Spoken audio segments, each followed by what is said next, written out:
Bom dia! Vamos reiniciar a nossa reflexão sobre alguns pensamentos de Frederic Gros no texto Desobedecer. E nós estávamos já iniciando a parte que fala da caminhada de Thoreau. Quem é Thoreau? Vamos ver o nome inteiro dele: Henry David Thoreau. Lá numa manhã, 23 de julho de 1846, foi buscar os sapatos num sapateiro para trocar a sola. Ele tinha deixado. Tinha ido para a cidade, porque há 2 anos antes, ele tinha tomado uma decisão: deixar tudo na cidade e ir para o campo, construir uma cabana, morar nela, só com recursos que ele conseguisse.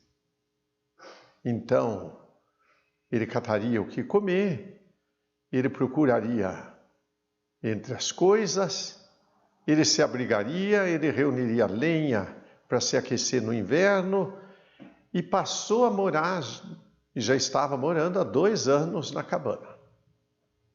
Foi na cidade para trocar a sola do sapato. E por que tomar uma decisão desta e viver desta maneira? Um protesto, uma manifestação de um desejo de viver e se governar a si próprio, sem que tivesse nem dependência e nem submissão a quem quer que seja. Foi lá para o campo, sem salário, sem ocupação, independente, autárquico. Assim, ele vai viver e vai morrer nesta cidade. Parece que arauto de uma vida nômade, mas sem ter nunca saído daquele lugar. Viveu sempre ali, sedentário nesse sentido. Mas uma vida que questionou profundamente o seu tempo e até questiona-nos neste nosso tempo. Porque ele deixa alguns escritos que vai gerar muita reflexão. O seu gesto, a iniciação à verdadeira vida, como ele mesmo se referia. Quer dizer, era a vida que ele considerava. Vida verdadeira não pode estar em submissão. De alguma maneira, nos faz lembrar a introdução de Nietzsche na genealogia da moral. Ele se tornou para nós um ícone da ruptura, símbolo da subversão. Tudo aquilo que se vivia na sociedade, ele rejeitou. Tendo pensamento, ele não voltou para lá como simplesmente um selvagem. Porque ele continua pensando, ele continua escrevendo, não é? E volta, e para nós nos questiona, quer dizer, quem de fato é assim, livre e independente? Quem no fundo não gostaria de ser assim, livre e independente? Porém, nós estamos diante das coisas, da sociedade e de decisões e escolhas. Ele vai ter um texto que diz: na vida selvagem está a preservação do mundo. Quer dizer, se não for uma vida assim, independente, não se preserva nenhum sentido da vida humana ou deste mundo. Acontece que, querendo viver independente, livre, uma coisa só ele deixou de fazer. E ele dependia disto. Ele tinha que pagar o imposto daquela terra. Não era um imposto caro, mas tinha que ser pago. Ele foi preso porque ele não tinha pago o imposto. Ele tinha um grande amigo, Emerson, mestre, como ele chamava, dele. O amigo até foi visitá-lo na cadeia. Ele não ficou muito tempo na cadeia, provavelmente uma noite só. Mas Emerson foi lá visitá-lo. E chegando lá, sentou-se ao lado dele. E disse: Harry, como é que você está aqui? E ele respondeu para o Emerson: a pergunta deveria ser minha. Como é que você está aqui? Quer dizer, você não compreendeu nada daquilo que eu vivo, daquilo que eu procuro, das minhas convicções. Eles conversavam bastante. Como é possível que você está aqui sentado do meu lado? Não é? Não deveria buscar solução? Ou pelo menos não deveria estar preso junto? Mas nada disso estava acontecendo. Alguém pagou o imposto dele e ele voltou para a cabana. Seria a atitude de Henry Thoreau uma desobediência civil? Então, o Groh vai dizer: desobediência civil implica num grupo coordenado. Diante de uma necessidade, é que este grupo decide enfrentar por protestos e outras coisas a lei estabelecida para modificar. Essa é a desobediência civil. Mas a atitude deste já se trata muito mais de objeção de consciência, porque é um indivíduo isolado. Quer dizer, é ele pessoalmente que se coloca numa atitude de protesto em relação àquilo que está estabelecido. A desobediência civil faz da publicidade a mola propulsora da sua ação. Porque como pode ser coordenado e pode ser de grupo se não for convocado? Por isso implica numa publicidade, para que muitos se aproximem. Dirigem-se à opinião pública. Lembremos-nos, por exemplo, da Marcha do Sal, de Gandhi. Lembrando a história de Gandhi, na atitude dele de uma resistência pacífica contra o império, e havia um monopólio do sal pela Inglaterra, e ele decidiu ir abertamente contra, e vai colher a água do mar e retirar o sal, e faz essa marcha. É uma marcha de desobediência civil, um protesto, mas dependia do quê? Do conhecimento das pessoas, porque se ele fosse sozinho, não aconteceria nada. Era um homem só e de pouco significado.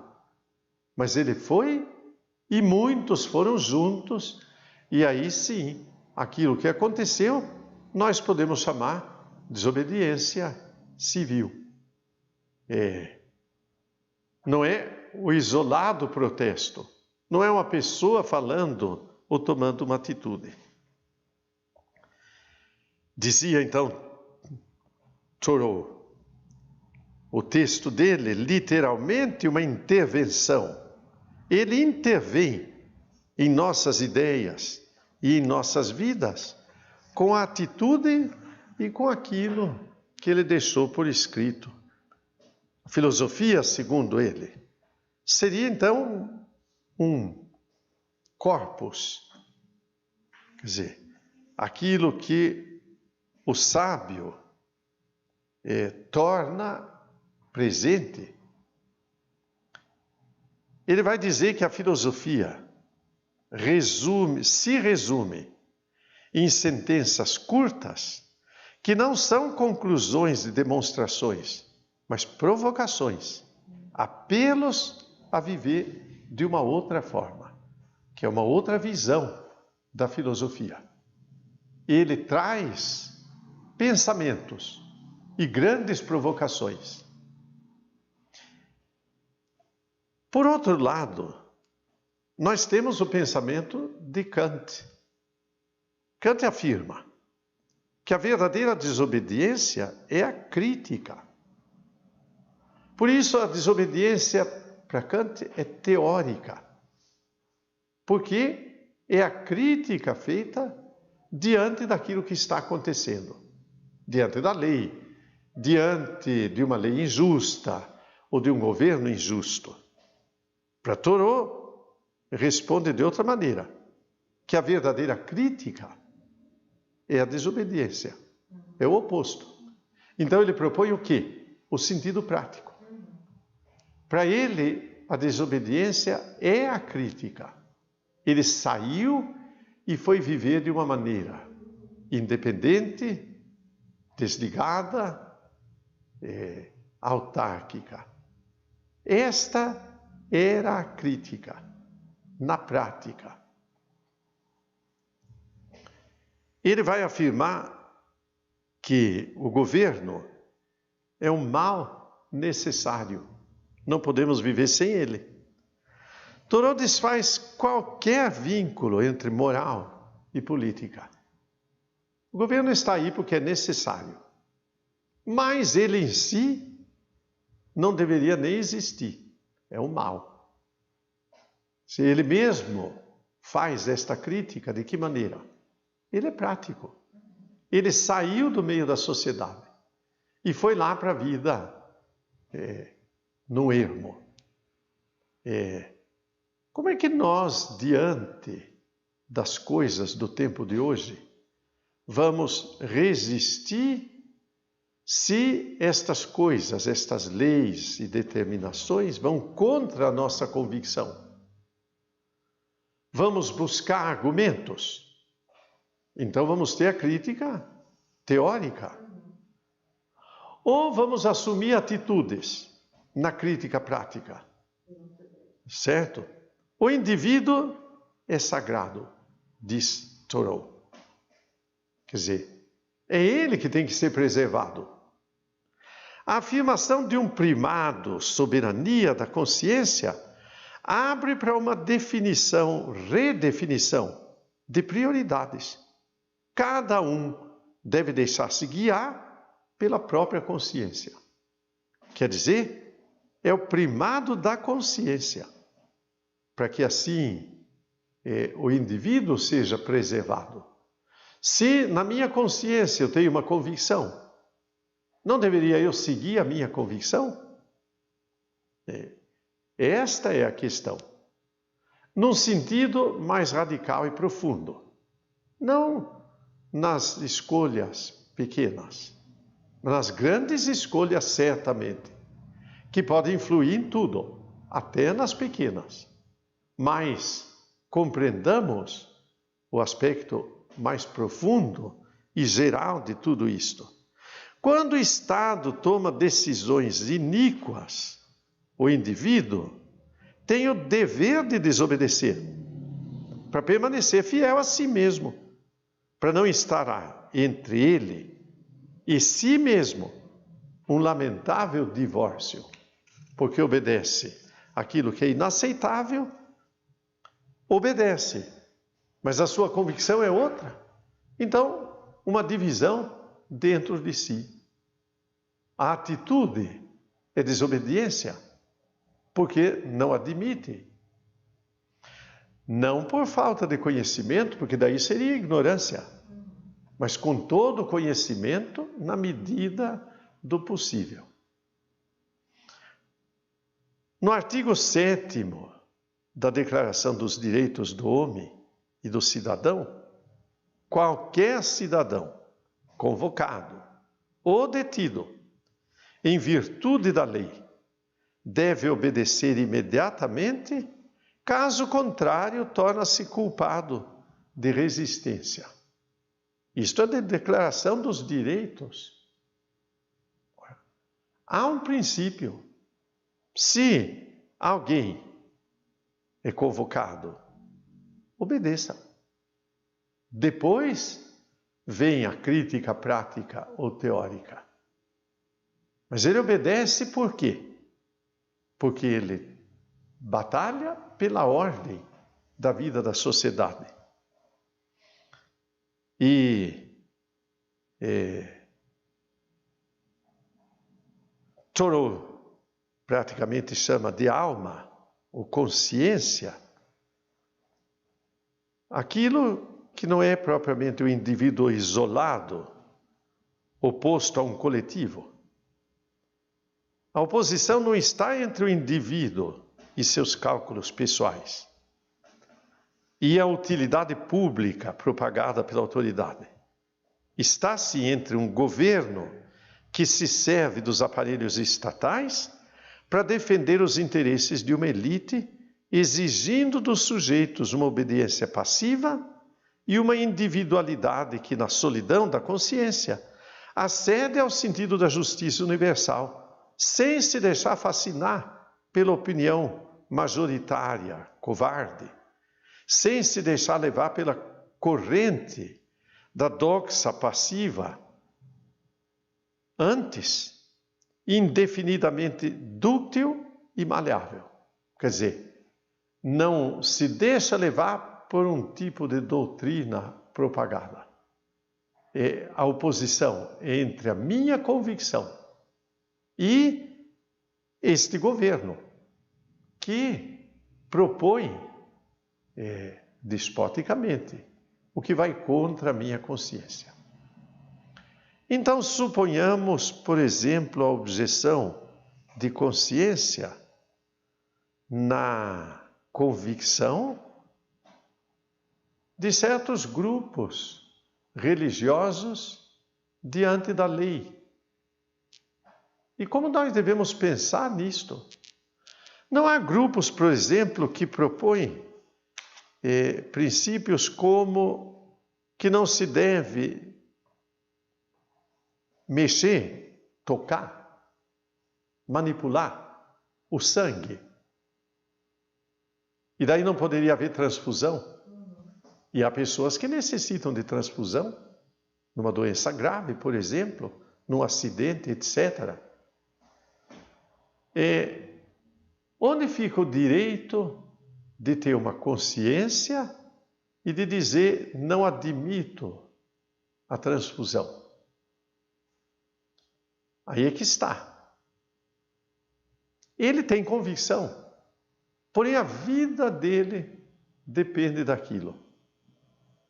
E a vida ainda é superior a tudo. E daí que, apesar daquele tipo de convicção, a lei está acima, por isso que é dito, se ele não obedecer, ele se torna culpado de uma resistência até absurda. Mas há aqueles que talvez, por convicção, rejeitem matar outra pessoa, como aconteceu no batalhão que nós nos referimos, pelo texto, no último encontro nosso, de soldados que resistiam a fuzilar certas outras pessoas. Por quê? Porque a sua convicção era maior e preferiu até morrer por causa disso. Olha a convicção de Galilei, que é preso e permanece preso até morrer. Porque foi dito a ele, negue o que ele tinha convicção. Mas ele não podia negar. Ele tinha descoberto uma grande verdade. Ora, não negou e preferiu ficar até o fim ali, preso. Esta é a convicção, esta é a alma da pessoa, convicção profunda, porque entendia um princípio e conhecia esta verdade. Só obedecemos autenticamente aos outros, ao mundo, finalmente até a nós mesmos, como hábito, a partir dessa conversão, de voltar para mim mesmo e não ficar sujeito a outros. Thoreau escreve então, se eu não for eu, quem será no meu lugar? Que é um pensamento que deveria passar pela nossa cabeça. Se eu não for eu, quem há de ser? Ou esse sujeito indelegável nunca é ameaçado pelo individualismo, relativismo, subjetivismo, etc. Porque esse ponto indelegável em mim é precisamente o princípio da humanidade, exigência do universal. Essencialmente para nos pôr a serviço dos outros, nós nos descobrimos insubstituíveis. É porque eu descubro isto que eu posso servir realmente. Porque eu me coloco com aquilo que eu sou a serviço do outro. Porque se não for o que eu sou, então não seria necessário que fosse eu. Qualquer outro poderia ser. O que compreenderam, lendo o texto de Thoreau, Gandhi, Martin Luther King, a verdadeira diferença não está entre a desobediência coletiva e a insubordinação individual. A dissidência cívica é postura ética em cada um, a partir da qual a desobediência civil, como composição das potências, autentica-se, desencoraja antecipadamente qualquer reparação, recuperação politiqueira. E, finalmente, ele coloca um pensamento de um rabino famoso, Hillel. Se eu não for por mim mesmo, quem será? Se eu for só por mim, quem serei eu? E se não agora, quando? Que é um pensamento até bem-humorado.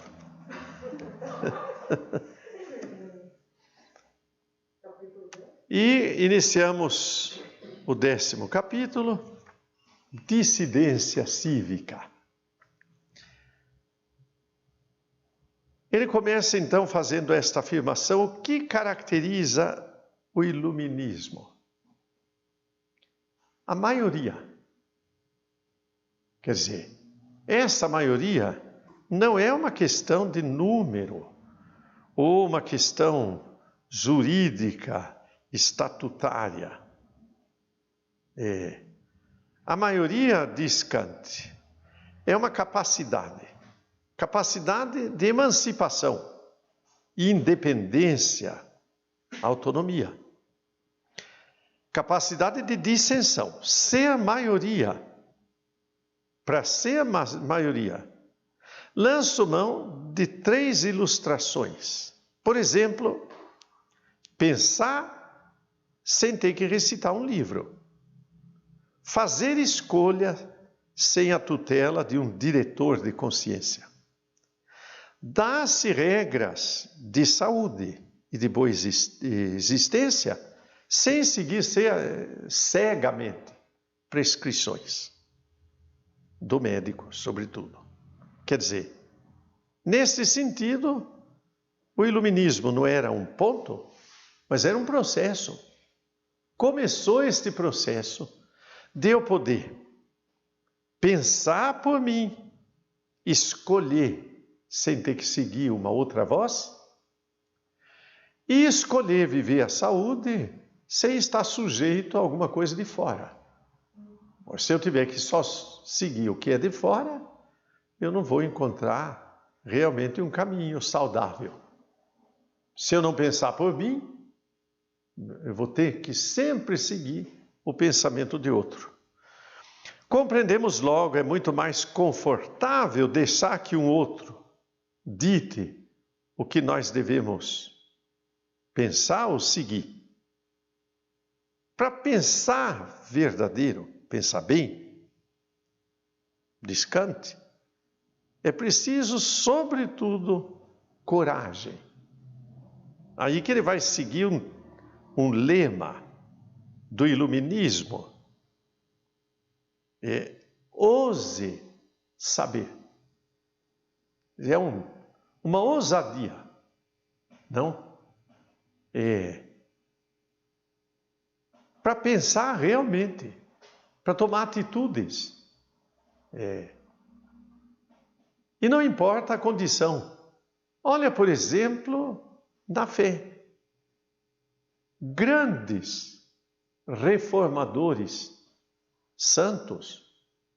O de hoje, por exemplo, 11 de julho, São Bento, que assumiu uma atitude de pensar por ele, embora obediente à fé. Mas ele pensou a regra da vida monástica. Ele orientou monges a também viverem a sua liberdade, a liberdade de seguir um caminho, porque pensou. Sem isto, não existe uma atitude de fato nova, mas vai ser um segmento talvez medíocre de regras. Ousemos saber. A obediência não deve ser acompanhada de uma ausência de raciocínio, uma cegueira diante da lei. O iluminismo é, antes de mais nada, uma recusa da obediência irrefletida. E continuando em Kant, ele propõe a manutenção da obediência, mas acompanhada da crítica. Claro, se negar a obediência, caímos numa desordem, num caos, mas obedecemos e ao mesmo tempo vamos acrescentando pela liberdade de pensar. Se não houvesse essa liberdade de pensar e nem a obediência anterior, não acrescentaríamos nada. Teríamos que aprender cada vez as mesmas coisas. Nada disto. Para que haja progresso, nós continuamos obedecendo com crítica. Essa audácia de pensar para se desfazer das identidades impostas, quebrar moldes, estereótipos rígidos. Quem falar de outra coragem, outro caminho, ou melhor, quero falar de uma coragem, outro caminho, de Thoreau, ele já nos conduziu a pensar assim, de suscitar, fazer despertar o eu indelegável, que não é oposto a você ou a nós, mas é oposto àquela atitude que se resume nesta expressão: a gente age assim, a gente faz desta maneira, a gente pensa desta maneira. E daí que não se admite outro pensamento. Não. Eu devo ter esta audácia de pensar. Responde presente aquele que pensa dessa maneira livre. Esse eu indelegável, é o sujeito ético, político do universal. A coragem de pensar em seu próprio nome. E que faz de cada um sujeito capaz de ter uma conduta que seja coerente consigo mesmo. Se ele vai se referir agora a Sócrates. Sócrates, pensador, que tinha suas convicções, que vivia de uma maneira que não estava de acordo com o comum, provocando muitas críticas. Pela sua atitude, ele acabou criticando a sociedade. E daí que foi preso. E, depois de um julgamento, condenado à morte. Então, se apresenta diante de Sócrates um conhecido, Críton, que vai na prisão e diz assim: vamos lá, escape da prisão, fuja comigo, eu garanto. Mas Sócrates diz: de jeito nenhum. Não vou porque eu tenho que refletir. Eu não aceito isso. E não aceita por quê? O que pesa, razões, interrogar a si questionando o outro. Interrogar o outro para questionar a si. A atitude dele que vai até a condenação. É pela sua própria entrega a desobediência. Ele desobedeceu porque foi condenado e foi até a execução. Para garantir o seu pensamento. Porque ele dizia: o meu pensamento é o pensamento que está correto. Eu não sigo este outro pensamento. Vocês pensam como a gente. Eu não. Eu penso, questiono, reflito. Teria sido muito mais confortável para todos nós que Sócrates tivesse aceitado fugir como ladrão. Mas o inquietante, ele continua preso, é que ele alega que até a sua condenação é ele quem decide. Força de pensamento e responsabilidade. Ele tem uma maneira de obedecer que é a sua forma de resistir. Ele obedece para desobedecer. Não. O dissidente desobedece porque não pode continuar a obedecer. O objetor da consciência tem convicções. Em nome de uma obediência superior é que ele desobedece. Assim, a dissidência cívica vai garantir o quê? Que obedecer é dizer não a si, dizendo sim a outro. Essa obediência cega. O dissidente faz a prova da impossibilidade de continuar obedecendo. E vamos para o capítulo 11, a obrigação ética, certo? Eu acho que temos tempo. Quero falar agora, diz o Gros, de uma desobediência legítima e arriscada. Recusar as ordens de um superior incompetente, obedecer leis injustas, resistir ao professor, ao padre, ao policial, quando abusam do seu poder. Que obediência é essa e que desobediência seria? O que é que faz que não seja tão difícil contravir, recusar, transgredir essa forma de obediência? Ele chama de obrigação. E aí ele recorre a Aristóteles. É bom saber, igualmente, mandar e obedecer, dizia ele. Pessoas que comandam súditos que são pessoas livres de mesma condição. Ele não comanda porque ele é superior. Ele comanda gente da mesma condição. Daí que é necessário, igualmente, mandar e obedecer.